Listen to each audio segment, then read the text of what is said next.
I'm Myles Cameron out here at Ocean Beach in San Francisco. Where located is the Water Pollution Control Plant. We'll go inside for a special behind-the-scenes tour.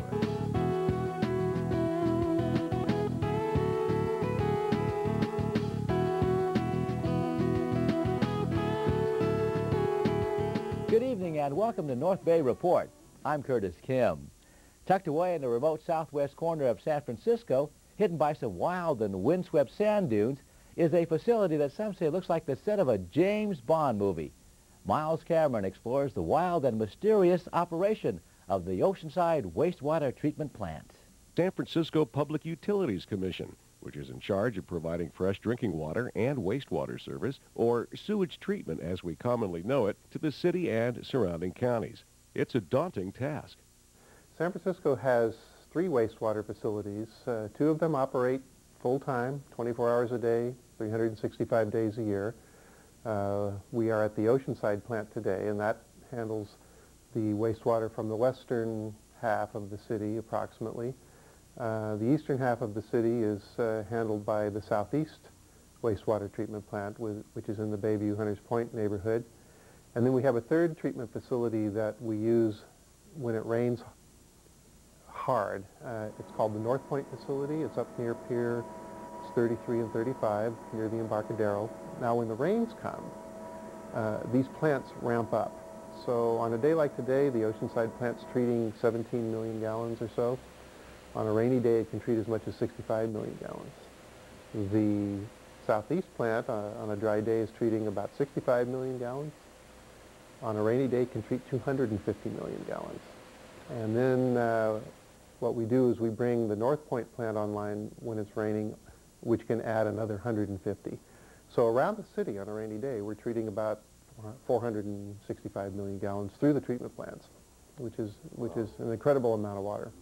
The $250 million structure is a state-of-the-art facility known as a secondary treatment facility, mandated by the Federal Clean Water Act. Although the equipment and technology is modern, the end result comes from a process as old as the Earth itself. The treatment processes we use in San Francisco are rather common in our industry, actually all over the world. What we really do in these treatment plants, for the most part, is mimic processes that happen in nature. There is biological degradation of organic material in rivers and streams based on bacteria and algae that are found in those natural ecosystems. What we do in these treatment plants is we provide an optimal environment for these microorganisms to live so that they do what they do a lot faster and in a lot smaller space. So I would say most plants you would encounter in the North Bay and south of San Francisco would have processes quite similar to what we use here. Those tanks behind me, tanks are called digesters, and those digesters are full of sludge, and these tanks are mixing all the time, and we're heating up the sludge inside those tanks up to about 95 to 100 degrees, and we're breaking down the sludge, and we're also producing methane gas. We siphon the methane gas off those tanks, and we go into our cogeneration plant here, and we run our engines here, and we produce electricity. And then the sludge that's broken down inside the tanks goes into the second floor of this building behind me, and the sludge is dewatered. It's what we call dewatering, and the sludge is processed and then goes into hoppers there. And trucks pull into this roll-up door behind us twice a day, and we empty out the hoppers there, and that gets rid of our solids in our plant. Out here at Ocean Beach, the final water process is distributed 4.5 miles out behind me into the Pacific Ocean. There it's monitored by scientists at over 50 submergible sampling stations from here all the way up the coast past the Golden Gate. Within the treatment plant is a full-scale laboratory where samples from invertebrates and fish that troll the ocean bottom are processed and monitored for pollutants and toxicity. All phases of wastewater management, from start to final discharge, are examined closely by biologists and verified by independent outside sources. These samples are in what are called Inhofe cones.